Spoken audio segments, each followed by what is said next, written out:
বাড়িতে কে কে আছে, কোথেকে এসে? বাড়িতে কেউ নেই, আমার হাজবেন্ড রাখবেন না। বাড়ির ছেলের বউর কাছে থেকেও তারা যে কি কষ্টে আছে সেটা আমি তোমাকে বললে আমার চোখে জল এসে গেছে। ঠিক মতন তাদের খেতেও দেয় না, ঠিক মতন তাদের দেখাশোনাও করে না, তাদের অসুখ বিসুখ হলেও দেখে না, ছেলের বউ কেউ কিচ্ছু করে না। ये तेरा घर ये मेरा घर किसी को देखना हो अगर तो पहले आके मांग ली मेरी नजर तेरी नजर। আমার ঘরে আজকাল একটা করে ছেলে মেয়ে, এরাও টাইম দিতে পারে না। টাইম দেওয়া হচ্ছে ভাবে যদি বৃদ্ধাশ্রমে রাখি, বাবা মা যদি ওখানে ভালো থাকতে পারে থাকুক। কলকাতা বা সিটি অফ জয়, বর্তমানে কলকাতায় এখন বহু মানুষ আছেন যারা প্রতিনিয়ত নিজেরা ব্যস্ততার মধ্যে নিজের জীবন কাটাচ্ছেন এবং একে অপরকে সময় দেওয়ার সময়টাই অনেকটাই কম। তাই আমরা অনেক সময় কাছের মানুষ বা একটু বড় মানুষকে সহজে আমরা সময় দিতে পারি না, কারণ কাজের ব্যস্ততা এত বেড়ে গেছে। বর্তমানে কলকাতার জনসংখ্যা প্রায় 1.5 কোটি এবং সেখানে বয়স্ক মানুষ বা যাদের বয়স 60-এর ওপরে এরকম বয়স্ক মানুষের সংখ্যা প্রায় 18 লক্ষের কাছাকাছি এবং তাদের জীবনের গল্প অনেকটাই হারিয়ে যাচ্ছে শহরের কোলাহলে। একদিন যারা পরিবার গড়েছেন, সমাজের জন্য কাজ করেছেন, আজ তাদের অধিকাংশই একা। এই শহরে অলিতে গলিতে এমন অনেক মানুষ আছেন যাদের বয়স 60, 70 বা 80-র কাছাকাছি, যাদের দিন শুরু হয় নিঃসঙ্গ চায়ের কাপ দিয়ে আর দিন শেষ হয় চুপচাপ সন্ধ্যায়। কোথাও কোনো ফোন আসে না, দরজায় কেউ কড়া নাড়েও না। যতটা শারীরিক দুর্বলতা দেখা যায় ততটা গভীর হয়ে ওঠে মানসিক দুঃখ। তারা যখন হাঁটতে কষ্ট পান, যখন ওষুধ খেতে ভুলে যান, তখন সবচেয়ে বেশি কষ্ট হয় যখন পাশে আর কেউ থাকে না, তাদের কথা শোনার কেউ নেই। আমার শারীরিক অবস্থা কিন্তু খুবই খারাপ মোটামুটি যদি বলি, কিন্তু আমার মনের জোরটা খুব বেশি। যেটা ভালো লাগতো সেটা পারি না এখন। গলায় ফেমিলাইটিস হয়ে আমার একদম গলা বসে গেছে। মানে আগে তো কাঁদতে কাঁদতে হাঁটতাম, এখন একটু কমেছে, তবুও কাঁদতে কাঁদতেই প্রায় হাঁটি। মানে হাঁটাটা একটা খুব একটা সহজ বা আনন্দের নয়, এটা একটা ভীষণ কষ্টকর ব্যাপার, কিন্তু হাঁটতে হবে। না হাঁটলে বলে দিয়েছে ডাক্তার যে এই তো তাহলে শুয়েই থাকবেন, সেই জন্য হাঁটি। স্পন্ডাইলাইটিস আছে, আমার 2টো হাঁটু অপারেশন আছে। বার্ধক্য শুধু শরীর ভেঙে দেয় না, মনটাও নিঃশেষ করে দেয়। একসময় যারা আমাদের কাছে শক্তি ছিলেন, আজ তারা বার্ধক্যের অন্ধকারে নিঃসঙ্গ। তাদের শরীর দুর্বল হয়ে গেছে, কিন্তু তারা মনে অনেক সময় চায় এমন কোনো মানুষ যে একটু তার সাথে কথা বলবে, যে একটু পাশে থাকবে, যে তার একাকিত্ব দূর করবে। আমার পরিবারে আমার শাশুড়ি ছিলেন, তিনি চলে গেছেন, আমার হাজবেন্ড চলে গেছেন, আমার 2 মেয়ের বিয়ে হয়ে গেছে। বিয়ে হওয়ার পরে আমি একা বাড়িতে থাকতে পারছি না বলে আমি বৃদ্ধাশ্রমে এসেছি এখানে। আমার বড় মেয়ে কাছাকাছি আছে, কিন্তু তার দেখার আমাকে সময় নেই। না, রাখতে পারতো ঠিকই, কিন্তু আমি থাকতে চাচ্ছি না, কেন তো কারোর ফ্যামিলির ভিতরে ঢুকে তাদের বোঝায় থাকার চাইতে আমি মনে করি এখানে থাকা অনেক ভালো। সেখানে রাখার মতন ইয়ে নেই। না, মাঝে মাঝে একা লাগে, মানে ন্যাচারালি আমি তো একটা পরিবারের মধ্যেই ছিলাম, সেখানে আত্মীয় স্বজন সবই ছিল, বাপের বাড়ি শ্বশুর বাড়ি এখনো আছে।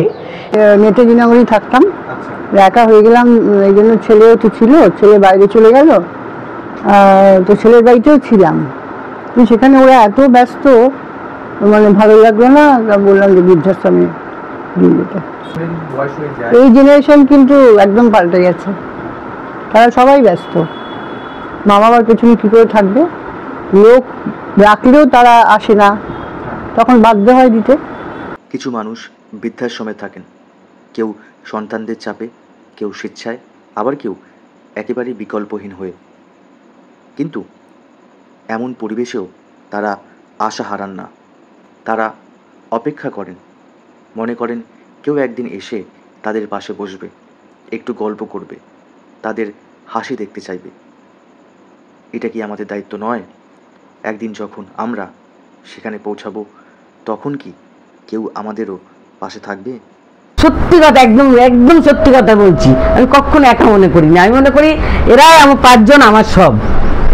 আমি একত্ব ভাব মনে করি না। একা থাকতাম, আমি যদি একা বাড়িতে থাকতাম তাহলে আমি একত্ব ভাব করতাম। কেন চারিপাশে পাড়ার লোক, এখন যা পরিস্থিতি, কেউ কাউকে দেখে না, কেউ কাউকে দেখে না। জন্মদিনটা তো জানতামই না। প্রত্যেক বছর ঘুরে ফিরে সবার জন্মদিনটা, এটা জীবনে আমার কোনোদিন হয়নি, কোনোদিন হয়নি। বড় হয়েছি বাপের বাড়িতে বা যতদিন শ্বশুর বাড়ি ছিলাম হয়নি, এই বৃদ্ধাশ্রমে এসে হয়েছে। ভীষণ আনন্দ পেয়েছি, কোনোদিন যেটা হয়নি। আবার এই যে এখানে কত প্রোগ্রাম হয়, ঘুরতে নিয়ে যায়, ভালো আছি খুব বাবা। এগুলো আমি বাড়িতে থাকে মেয়েদের ডেকেও পেতাম না। আমার গল্পটা খুব আনন্দ, গল্পটা আমি এক কাপ চাও আমি উনি যেহেতু বেশি কথা বলেন না, আমি চা নিয়ে ওদের ঘরে ঢুকে পড়ি। একা আমি চাও খেতে পারি না একা। তারপর ব্যায়াম করি, হ্যাঁ হ্যাঁ, টুকটাক গানও করি। আমার ডান্স করলে নিজের আনন্দ লাগে। মানে আমি পার্সোনালি এই যে ডান্সটা করি তাতে আমার নিজের খুব ভালো সুদিং লাগে। মানে আমি যে আমার স্বামী চলে গেছে বলে একটা দুঃখ, সেটা অনেকটা প্রেসিপিটেট হয়ে যায়। এই ভিডিওতে আমরা শুধু একাকিত্ব আর সমস্যার কথাই বলবো না, বরং সেই সব মানুষদেরও কথা বলবো যারা তাদের পাশে দাঁড়াতে চান। কেউ সংগঠনের মাধ্যমে, কেউ প্রতিবেশী হয়ে, কেউ বা নিঃশব্দভাবে সেবা দিয়ে। মৃণালিনী বৃদ্ধাবাস যেরকম চেষ্টা করছেন বয়স্কদের থাকার ব্যবস্থা করে এবং বিভিন্ন রকম পরিষেবা প্রদান করে, এরকমভাবে মায়া কেয়ার ফাউন্ডেশন বয়স্কদের কেয়ার বা যত্নের পরিষেবা দেওয়ার চেষ্টা করে যাচ্ছে। প্রত্যেক সপ্তাহে একটা করে প্রোগ্রাম আছে, সবাইকে এক জায়গায় করে এদের আমরা আনন্দ দিই। তারপর যার বার্থডে হবে সবাইকে ঘরে ঘরে গিয়ে বলে আসি আজকের বার্থডে আছে, তোমরা কিন্তু 7টার মধ্যে চলে যাবে। যে করেছেন ডক্টর প্রতিমা রায় সেও আসেন, যারা ট্রাস্টের মেম্বার আছে তারাও আসেন, সবাইকে একসাথে তাকে কেক টেক কাটি ফাটি দেওয়া হয়, আনন্দই দিই আমরা। আমাদের সঙ্গে যখন কথা বলি করি, আমার খুব ভালো লাগে, একটা সেলফ স্যাটিসফ্যাকশন আসে। সেইটা একটা মায়া কেয়ার আমাকে দিয়েছে। আমরা যাই, ডাক্তার দেখানো হয়, তাদের সঙ্গে কথা বলা, আবার তার জায়গায় ফিরিয়ে আনা। তার যদি ওষুধ টষুধ কিছু কিনতে হয় সেগুলো আমরা ব্যবস্থা করে দিই, যেখানে কেনা সব কিছু করা। অনেকে ব্যাংকে যাওয়ার জন্য দরকার লাগে, সেখানে যাওয়া হয়, ব্যাংকে গিয়ে তার টাকা তোলা, কোথায় সাইন করতে হবে, কি হবে। আমরা জানি যে একদিন আমাদেরও বয়স হবে, বার্ধক্য আসবে এবং একসময় আমরাও ওদের জায়গায় গিয়ে দাঁড়াবো। তখন কি কেউ আমাদের পাশে দাঁড়াবে? সামাজিক দায়িত্বের অনুভূতি বা মানবিকতা যদি এখন থেকে আমাদের মধ্যে প্রবাহিত হয়, তবে হয়তো একদিন কোনো বয়স্ক মানুষ একা আর নিঃসঙ্গ অনুভব করবে না। এই বয়সে এসে পরিবাররা, আমাদের পরিবারদের কাছে একটাই চাই যে পরিবারদের কাছে ভালোবাসাটা, তারা আমাদের যেরকম অল্প বয়সে আমরা যেটা করতে পেরেছি, বয়স হয়ে গেলে আমরা সেটা পারছি না, তার জন্য আমাদের অবহেলা। ভালোবাসো, দেখো, আমাদের খোঁজ খবর নাও। অন্ধকারে লুকিয়ে আপন মনে কাহার পুঁজির সঙ্গোপনে, নয়ন মেলে দেখ দেখি তুই যে দেবতা নাই ঘরে। তিনি গেছেন যেটা চাষা করছে মাটি চাষ, পাথর ভেঙে কাটছে যারা পথ, খাটছে 12 মাস। ধন্যবাদ ভিডিওটি দেখার জন্য। যদি আপনাদের কোনো কিছু বলার থাকে তাহলে অবশ্যই আমাদের কমেন্টে জানাতে পারেন।